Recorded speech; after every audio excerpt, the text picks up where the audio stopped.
Kale nkwanirize yokumide ku Jonathan exclusive nenyongero kwebaza akadde ko waddeyo no salawo no gamba ngenda kubanga ngoberera updates naddala ku mukutu guno azenkuletera mu ngeri emu oba endala andine Azizi Matovu ku kamera yanyambeko lunako lwalero okubaako kyenkufumbira oba oli awo kyennekakasa nti information ekirimu ojja kwetaaga okubanga ogimanyako. Nyongera kubanga mbabuuzaako baganda bange abatulaba okusinziira bweru w'eggwanga. Ninayoko Fiona, mukwano Fiona webale byonna byonkolera. Thank you for supporting me mu ngeri yonna owangalira Abu Dhabi. Thank you so much. N'abalala munna yonna gye musinziira nagamba engeri gye tuyinza okuba nga tunyumyamu ye namba yange eri wansi awo eya WhatsApp ankonaako tube nga tuwayamu nawo wa business atube nga twogera ensonga.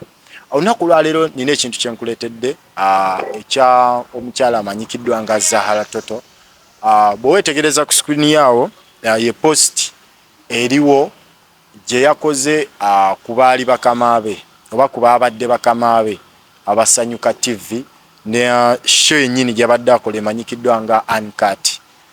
Zahara Toto yagobeddwa ku Sanyuka TV oluvannyuma lw'okuba nti yazze ku show ng'atamidde.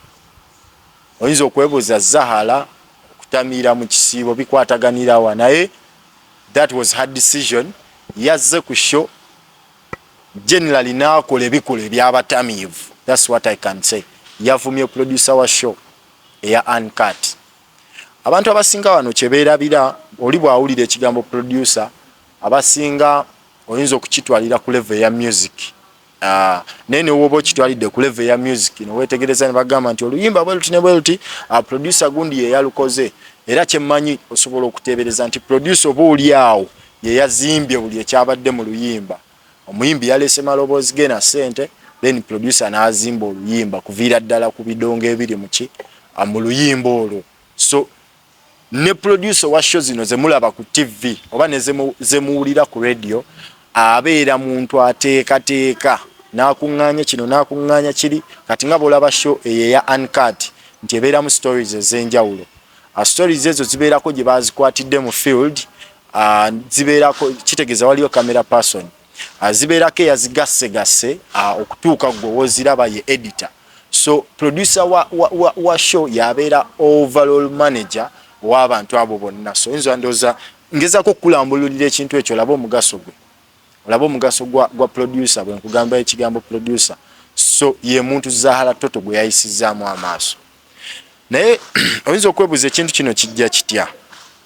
Abantu abasinga naddala abakozi b'oku TV ne radio wano mu Uganda bwa boominga n'afuuka ow'amaanyi n'agamba nti gundi bane nti Jonathan mumulabye nti w'amaanyi.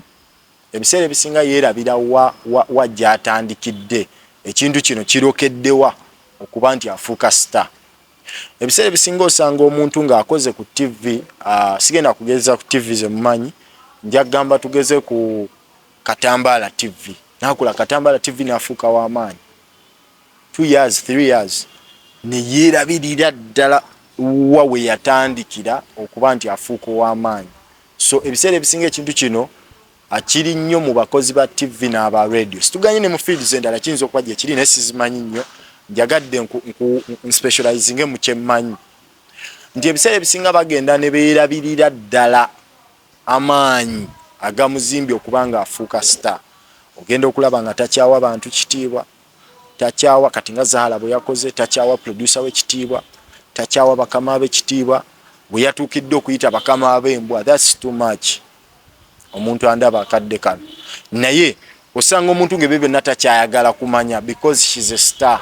Ajja kuyita mu kkubo abantu bayaayaane okumukwatako oba okumulaba.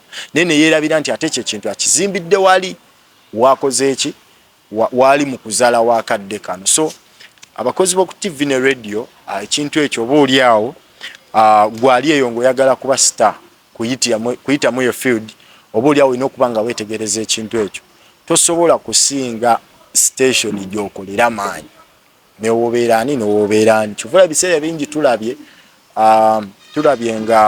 tulabyeko nga oli abeera star ku TV n'akolako ebbanga n'avaako ne wayita tugeze like 7 years ne bamuleta ngo omuntu asobola okwebuuza gundi oyo yaani nga waliyo batasobola kumutegeera.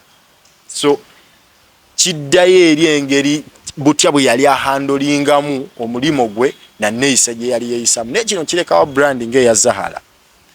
Brand eya Zahara Toto abadde agizimbidde ku bintu nga bisatu.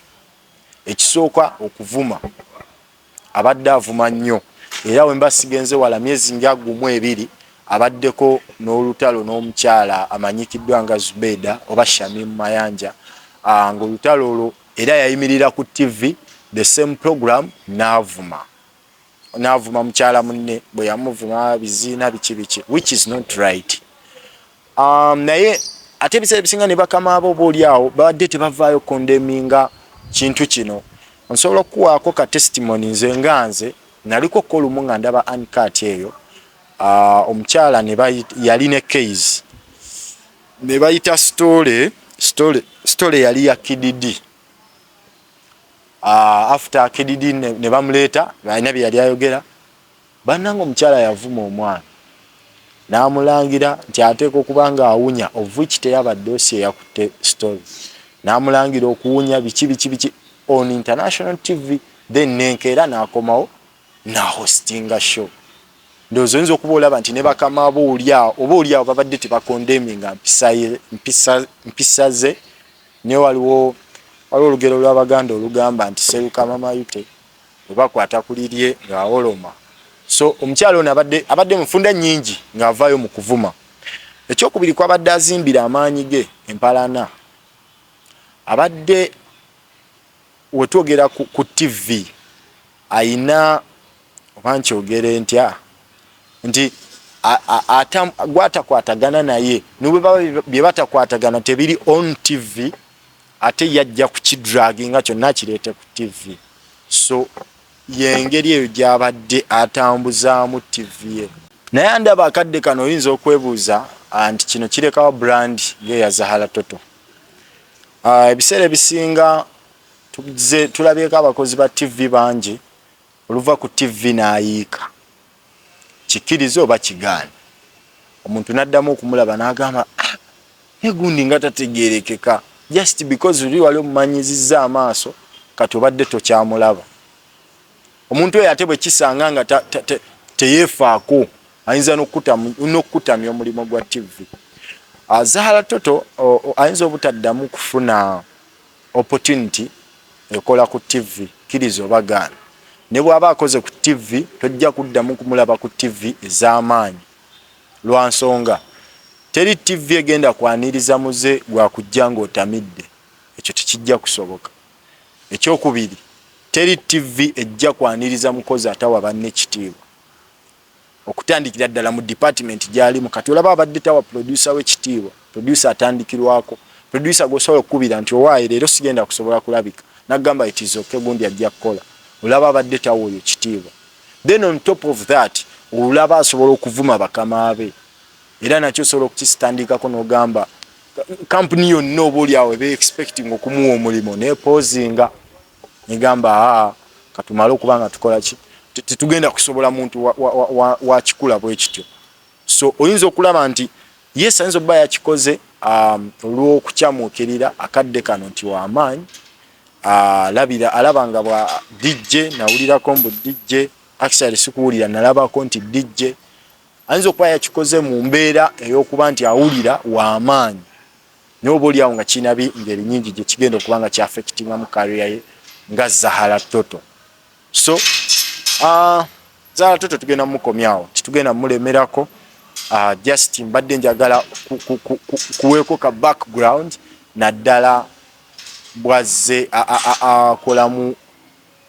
atambuzamu obulamu bwe obwa TV. Ensonga bwe zito tuzikwasaganya. Zo nako lwaleero mbadde ne mukwano gwange Aziz Matovu yanyambyeko ku kamera nga tutambuza ensonga zino mpola mpola. Teweerabira bw'oba oyagala okubeera part ku stories nga zino kyolina okukola kiri kimu subscribinga.